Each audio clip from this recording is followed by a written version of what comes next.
how do we keep an economy going in Telluride issue? And how do we keep it going 10, 15 years into the future when there's probably not going to be scheduled service? And, you know, I'm also very sensitive to the fact that all of us are old, are white, have been here a long time, and we are not the people who put up the money to build the airport. That came from the Airline User Trust Fund, which is people who use money, you know, fly all over the United States. And this community is an engine for a regional economy that has a very different demographic makeup from those of us who are here. And I'm very sensitive to that.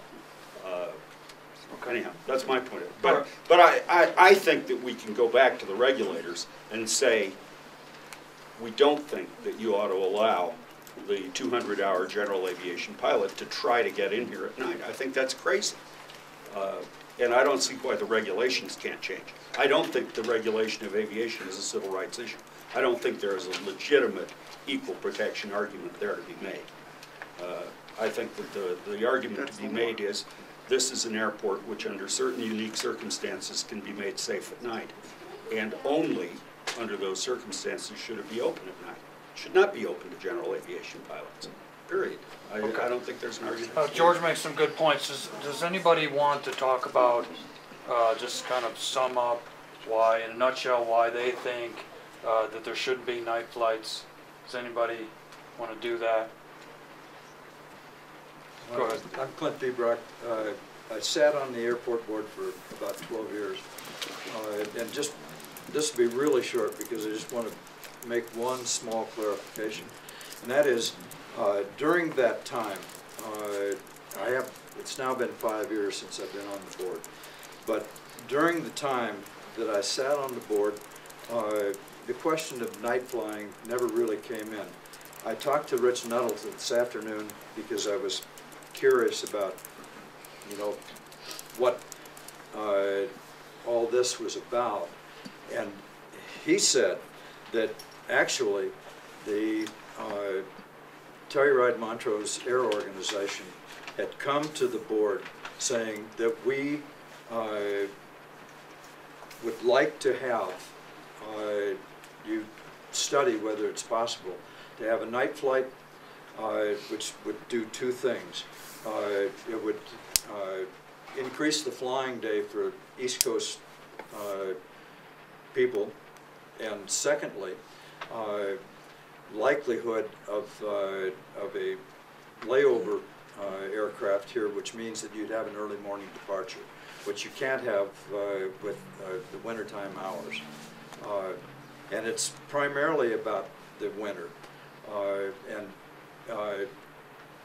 As a member of the board, one of the things that we argued for long and hard was that most of the money that was collected in this community to bring in air service to the Telluride area, most of that money went to and has gone to Montrose.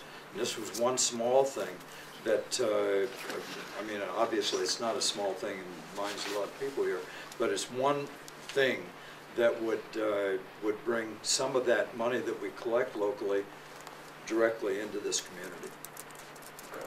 So I just want to wrap up this section of it. Those were some good points on what in a nutshell is reasons to oppose. I would like to speak to that. I think Shauna made a great point. This thing went through a long process in front of the County Planning Commission, and it was pointed out to people that were proponents at the airport at the time. This is in the middle 80s or early 80s. That's a terrible place. Deep Creek Mesa is a terrible place for an airport. It will always be a terrible place for an airport because of the elevation and the surrounding terrain.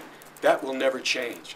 That's why there's so few airplanes that can operate here.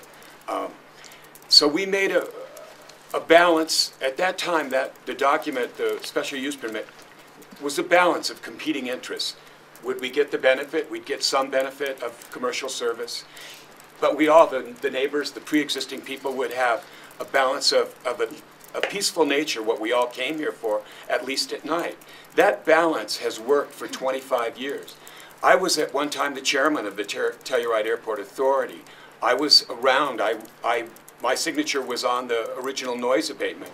And I can assure you that during the first 2 airport managers, there was great emphasis on taking care of noise abatement. Those managers did very well with it. Our current manager is on record as saying, I'm not a traffic cop. He simply doesn't care, and he leads the thing. So the promises issue is huge on a number of levels. The most important thing, I think, is that the current proposal says that we want to expand our hours so that we could get an airplane overnight to be ready to go in the morning. No airline has said they wanted to do that. They haven't asked to do that.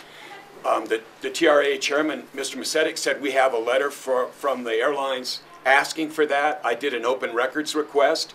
No such record or no such letter turned up. This is just a small group of people, for whatever reason, trying to push out extended hours, and I think it upsets a balance that's worked well for this community for 25 years. Okay.